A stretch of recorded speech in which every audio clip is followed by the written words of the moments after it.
ఏపీలో ఈ ముగ్గురు కలిసే తప్పులు చేశారా, వాళ్లకు శిక్ష తప్పదు అంటున్న దేవాదాయ శాఖ మినిస్టర్.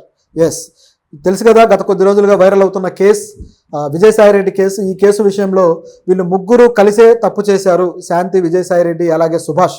ఈ ముగ్గురికి శిక్ష తప్పదని చెప్పేసి ఏపీ దేవాదాయ శాఖ మినిస్టర్ ఆనం రామనారాయణ రెడ్డి అన్నారు. సో ఆయన తన ప్రెస్ మీట్లో కొన్ని విషయాలు తెలియజేశారనమాట. సో అవి ఏంటి, వాళ్ళ ముగ్గురికి శిక్షలు ఎందుకు వేస్తారు అనేది చూద్దాం. నిజానికి ఇది ఇంకా కోర్టు కేసు కూడా కాదు, కోర్టు కేసుకు వెళ్ళలేదు, అలాగే పోలీస్ కేసులు కూడా ఎవరో పెట్టుకోలేదు. సో ఒకరి మీద ఒకరు కేసులు పెట్టుకున్న దాఖలాలు కూడా లేవు. అంతా మీడియాలోకి వచ్చి రచ్చ చేయడమే. ఈ ఎవరైతే శాంతి ఉన్నారో ఆమె భర్త మదన్ మోహన్ మీడియాలోకి వచ్చి రచ్చ చేస్తున్నాడు. అట్లాగే ఆయన దేవాదాయ శాఖ కంప్లైంట్ చేశాడు తప్పితే ఆయన పోలీస్ కేసు అయితే పెట్టలేదు. ఆ తర్వాత శాంతి కూడా, ఆమె కూడా మీడియాలోకి వచ్చేసి నా మీద ఇలా ఆరోపణలు చేయడం సరైంది కాదు, మాకు ఏ సంబంధం లేదు అని చెప్పేసి ఆమె కూడా ఇలా అన్నారు తప్పితే అతని మీద ఈ ఆరోపణలకు బదులుగా ఆమె కేసు పెట్టింది లేదు. పైగా వాళ్ళిద్దరు డైవర్స్ అంటున్నారు, మరి ఆమె ఎందుకు యాక్షన్ తీసుకోలేదో తెలియదు. సో ఇలా ఉంది. తర్వాత విజయసాయిరెడ్డి, ఈయన కూడా నేను బయటకు వచ్చాడు, మాకే సంబంధం లేదు, కావాలని నన్ను బురద చల్లుతున్నారు టీడీపీ వాళ్ళు అని చెప్పి ఆయన కూడా చెప్పడం జరిగింది. ఈయన కూడా ఎవరి మీద కేసులు పెట్టింది లేదు. మామూలుగా ఆయన తలుచుకుంటే ఎవరైతే రిపోర్ట్ చేశారో, ఫిర్యాదు చేశాడో ఆ మదన్ మోహన్ మీద కేసు పెట్టచ్చు, కానీ అలా చేయలేదు. విచిత్రంగా మీడియా మీదనే కేసు పెట్టడానికి బయలుదేరాడు. సో ఈ విధంగా ఉందన్నమాట. మరి ఎవరు ఏ కేసులు పెట్టకుండా, ఏమీ జరగకుండా అసలు తీర్పు ఎవరికి ఇవ్వాలి, శిక్షలు ఎవరికి వేయాలి, మరి మినిస్టర్ ఎందుకు అలా అన్నాడనేది చూస్తే వీళ్లకు ఇంటర్నల్గా కొన్ని విషయాల్లో వాళ్ళకు కొన్ని ప్రూఫ్లు దొరికాయి. కొన్ని ప్రూఫ్లను ఆధారం చేసుకొని వీళ్ళకు శిక్షలు పడక తప్పదు అని చెప్పేసి వీళ్ళు అంటున్నారు. ఇక దర్యాప్తుకు కూడా కొత్తగా కమిటీ వేస్తున్నారట. ఐ థింక్ ఈరోజు రేపు ఆ కమిటీ కూడా వేయొచ్చు దేవాదాయ శాఖ నుంచి. సో ఆ దర్యాప్తు తేలితే మాత్రం శిక్ష పడుతుంది. ఇంతకీ ఈ దేనికోసం ఈ దర్యాప్తు? దేనికోసం అంటే వీళ్ళు చేసిన రాజకార్యం కోసం అయితే కాదు, ఆ బిడ్డకు తండ్రి ఎవరు అనేది కనుక్కోవడానికి కాదు.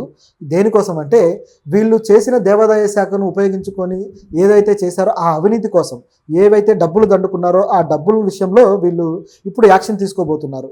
అయితే వీళ్ళు నిజంగా చేశారా లేదా అనేది కూడా కోర్టుల్లోనే తేలాలి. వీళ్ళైతే కమిటీ చేస్తామంటున్నారు. ఆల్రెడీ మరి వీళ్ళు ఎంతో కొంత తేల్చి వీళ్ళని సస్పెండ్ చేయడం జరిగింది. ఎప్పుడైతే ఈయన ఫిర్యాదు చేశాడో, ఫిర్యాదు తర్వాత ఆమెను సస్పెండ్ కూడా చేశారు. అయితే ఈ సస్పెండ్ కొత్త గవర్నమెంట్ వచ్చిన తర్వాత జరిగింది ఇదంతా. గత ప్రభుత్వంలో ఇప్పుడు విజయసాయిరెడ్డికి ఎంతో అనుకూలమైన మనిషి అనేది అందరూ చెప్పిందే. ఆమె కూడా ఒక సుపీరియర్గా నేను ఆయన్ను కన్సల్ట్ అవుతాను, ప్రతి విషయం ఆయనతో షేర్ చేసుకుంటాను, ఆయనతో నాకు ఆ శాంతిప్రియ రిసార్ట్ ఏదైతే ఉందో దానికి సంబంధించిన యాక్టివిటీస్ కావచ్చు, అట్లాగే ప్రేమ సమాజానికి సంబంధించిన యాక్టివిటీస్ కావచ్చు, వీటి విషయంలో ఆయనతో నాకు కొంత విషయాలు షేర్ చేసుకోవడం కావచ్చు, ఆ సలహాలు కావచ్చు, ఇదంతా జరుగుతూ వచ్చింది. ఇదంతా కూడా డిపార్ట్మెంట్ పరంగా జరిగింది తప్ప ఏ అనుబంధం లేదని చెప్పడం జరిగింది. అయితే ఇదంతా డిపార్ట్మెంట్ పరంగా జరిగిన ఆ డిపార్ట్మెంట్ను ఉపయోగించుకొని ఈ ప్రేమ సమాజం భూముల్ని కాజేశారని, అట్లాగే శాంతిప్రియకి కేటాయించిన రిసార్ట్కి కేటాయించిన భూముల విషయంలో వీళ్ళు సరిగ్గా లీజు పన్నులు కట్టకుండా ఎగ్గొట్టారని ఇవన్నీ ఆరోపణలు ఉన్నాయి. అయితే ఇవన్నీ నిజాలే అంటూ దేవాదాయ శాఖ చెప్పడం జరిగింది. ఈ దేవాదాయ శాఖ మినిస్టర్ ఇవన్నీ తెలుసుకొని మీటింగ్ పెట్టారు. ఇంకా అనేక విషయాలు వీళ్ళు ఏమేమి చేశారో అవన్నీ ఉన్నాయి అని చెప్పేసి వాళ్ళు అంటున్నారనమాట. ఇంకా చూసుకుంటే ఈ శాంతి అనే ఆవిడ తను విశాఖలో ఒక విల్లా కొనడం కోసం ఆమె దేవాదాయ శాఖకి కమిషన్కి పిటిషన్ పెట్టుకున్నారు. కమిషనర్కి అప్లై చేసుకుంటే కానీ వాళ్ళు దానికి అంగీకరించలేదు, దానికి పర్మిషన్ ఇవ్వలేదు విల్లా కొనడానికి. కానీ ఒక ఫ్లాట్ కొనడానికి పర్మిషన్ ఇచ్చారు. దాంతో ఆమె తప్పని పరిస్థితుల్లో ఫ్లాట్ కొన్నారు. అది కూడా దాదాపు 65 నుంచి 70 లక్షల వాల్యూ చేసే ఫ్లాట్. సో ఇంత ఖరీదైన ఫ్లాట్, ఖరీదంటే ఆ ఏరియాలో అది ఖరీదైనది. ఈ మాత్రం ప్రస్తుత ట్రెండ్లో ఆ మాత్రం కొంటూ ఉన్నారు ప్రభుత్వ ఉద్యోగులు కావచ్చు, ప్రైవేట్ ఉద్యోగులు కావచ్చు. కానీ ఆమెకు వచ్చే జీతానికి, ఆ ఫ్లాట్కి దానికి చూసినప్పుడు కాస్త అందరికీ డౌట్ వచ్చిందనమాట. ఆమెకి దాదాపు 55,000 శాలరీతో ఆమె జీతం ఉంది అని చెప్పి ఆమె చెప్పడం జరిగింది. సో మరి ఎలా ఫ్లాట్ కొన్నారు, ఎవరిచ్చారు డబ్బులు అనేది కొంత ప్రశ్నగా వచ్చిందనమాట. సో ఇది ఒక్కటే కాదు, తర్వాత ఆమె అనేక భూములు కూడా ఆమె కొన్నారనే వాదన ఉంది. సో ఇవన్నీ ఉన్న దగ్గర గోల్డ్ కూడా అనేక దేవాలయాలకు వెళ్ళినప్పుడు ఆమె అంత గోల్డ్ కూడా వేసుకుంటారు. ఆ గోల్డ్ అంతా ఎక్కడి నుంచి వచ్చిందన్న క్వశ్చన్స్ కూడా చాలా రైజ్ అయ్యాయి. అయితే వేటికి కూడా ఆవిడ సమాధానం చెప్పలేదు, అలాగే ఎవరు కూడా సమాధానాలు అయితే ఇవ్వలేదు. సో ఇది బేస్ చేసుకున్నారు దేవాదాయ శాఖకు సంబంధించిన ఆస్తుల విషయంలో వీళ్ళు ఏవో అవకతవకలు చేశారు అనేది ఈ దేవాదాయ శాఖ మంత్రి ఆరోపణ. అంతేకాకుండా ఆ శాఖకు సంబంధించిన భూములు ఏవైతే ఉన్నాయో వీటిని కొందరు వ్యక్తులకి, ప్రైవేటు వ్యక్తులకి 95 ఏళ్లకు లీజుకి ఇచ్చారని చెప్పి తెలుస్తుంది అనమాట. 95 ఏళ్లకు లీజ్ అంటే ఇంకా వాళ్ళకు దారాదత్తం చేయడమే. 95 ఏళ్ళు అంటే ఒక వ్యక్తి జీవితం కన్నా ఎక్కువ, దాదాపు 3-4 తరాల పూర్తి జీవితం. సో ఇంత టైంని కేటాయించి వాళ్ళకి ఇచ్చారు అంటే వాళ్ళకు దారాదత్తం చేయడం కాకపోతే మరేంటి? సో ఇలాంటి ప్రశ్నలన్నీ ఉన్నాయన్నమాట. అయితే వీటికి ప్రూఫ్లు కూడా ప్రభుత్వం దగ్గర ఉన్నాయి.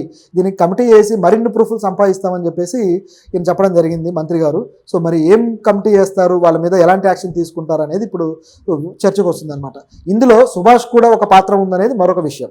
ఆయన ఆల్రెడీ దేవాదాయ శాఖకు సంబంధించిన గవర్నమెంట్ ప్లీడరు, ఆ శాఖకు సంబంధించిన కేసులు ఆయన వాదిస్తూ ఉంటారు. సో దానివల్ల వాళ్ళ మొత్తం ముగ్గురు కలిసే దీనికి సంబంధించిన ప్రతి అవగాహన వీళ్ళకు ఉంది, కలిసే చేశారు. సో వీళ్ళ దందాల్లో వీళ్ళు ముగ్గురు భాగస్తులే అనేది ఇప్పుడున్న న్యూస్. అక్కడ కావచ్చు, ఆ కేసు విషయంలో కావచ్చు, ఏదైతే బిడ్డకు తండ్రి ఎవరన్న కేసు విషయంలో కావచ్చు, ఇక్కడ చూసుకుంటే ఈ డబ్బులు కాజేసే విషయంలో కావచ్చు, అన్నిట్లో కూడా అందరూ కలిసి గూడుపుటాన్ని చేసినట్టుగా ప్రభుత్వం చెబుతూ వస్తుంది. ఐ థింక్ ఈ ప్రభుత్వం అంటే గత ప్రభుత్వానికి సంబంధించిన వ్యతిరేక వార్త కాబట్టి ఇలా చెప్తున్నారా, లేకపోతే నిజంగా ఇవన్నీ జరుగుతున్నాయనేది తెలియదు. మినిస్టర్ అయితే ప్రూఫ్లు ఉన్నాయన్నారు, కానీ ఆ ప్రూఫ్లు బయట పెట్టలేదు. వీళ్ళు 99 ఏళ్లకు చేసిన లీజ్ పేపర్లు బయట పెట్టాల్సిన అవసరం ఉంది, ఆ లీజ్ డాక్యుమెంట్స్ ఏవైతే ఉన్నాయో అవి. అట్లాగే శాంతిప్రియ రిసార్ట్కి సంబంధించి వాళ్ళు కట్టిన పన్నులేని, ఎగ్గొట్టిన పన్నులేని అనేవి కూడా బయట పెట్టాల్సిన అవసరం ఉంది. ఇదే కాకుండా అక్కడి భూములు ఎవరెవరికి తమ అనుకూలురు ఎవరున్నారో వాళ్ళకు లీజుకి ఇచ్చినవి ఉంటే అవి బయట పెట్టాల్సిన అవసరం ఉంది. సో ఇదంతా ఉంది కదా, మరి ఇదంతా వీళ్ళు ప్రూఫ్లు పెట్టకుండా కేవలం వ్యాఖ్యానించడం కూడా చూస్తూ ఉంటే కావాలని విజయసాయిరెడ్డిని ఏ విధంగానైనా సరే ఆయన టార్గెట్ చేయడం కోసం చేస్తున్నట్టుగా కనిపిస్తుంది. అయితే కమిటీ వేస్తే తప్ప అసలు విషయం తేలదు. అయితే ఇది కొంతవరకు నమ్మశక్యంగానే కూడా ఉంది, ఏది చెప్పలేని పరిస్థితి అనమాట. ఇప్పుడున్న ఈ రెడ్ బుక్ రాజకీయంలో ఏది నిజం ఏది అబద్ధం తేల్చలేని పరిస్థితిలో పడ్డారు. అయితే ఇది ప్రభుత్వ ఆస్తులకు సంబంధించింది కాబట్టి ఇక్కడ స్త్రీ అనో లేకపోతే గిరిజన స్త్రీ అనో ఇట్లాంటి ఈ ట్యాగ్లు ఉపయోగించుకునే అవకాశం కూడా ఆమెకి లేదు. కాబట్టి ఖచ్చితంగా విచారణ ఎదుర్కోవాల్సిందే. పైగా ప్రజలకు సంబంధించిన ఆస్తులు, ప్రభుత్వాలకు సంబంధించిన ఆస్తులు అవి దుర్వినియోగం అయితే మాత్రం వాళ్ళకు శిక్ష తప్పదు. చూస్తూ ఉంటే గత ప్రభుత్వంలో అనేక మంది మంత్రులు ఇలా ప్రభుత్వ ఆస్తుల్ని, ప్రజల ఆస్తుల్ని వాడుకున్న సందర్భాలు చూసాం. కాబట్టి ఇది కూడా దాదాపు నిజమనే అనిపిస్తుంది. మరి వీళ్ళ కమిటీ వేసి తేలిస్తే తప్ప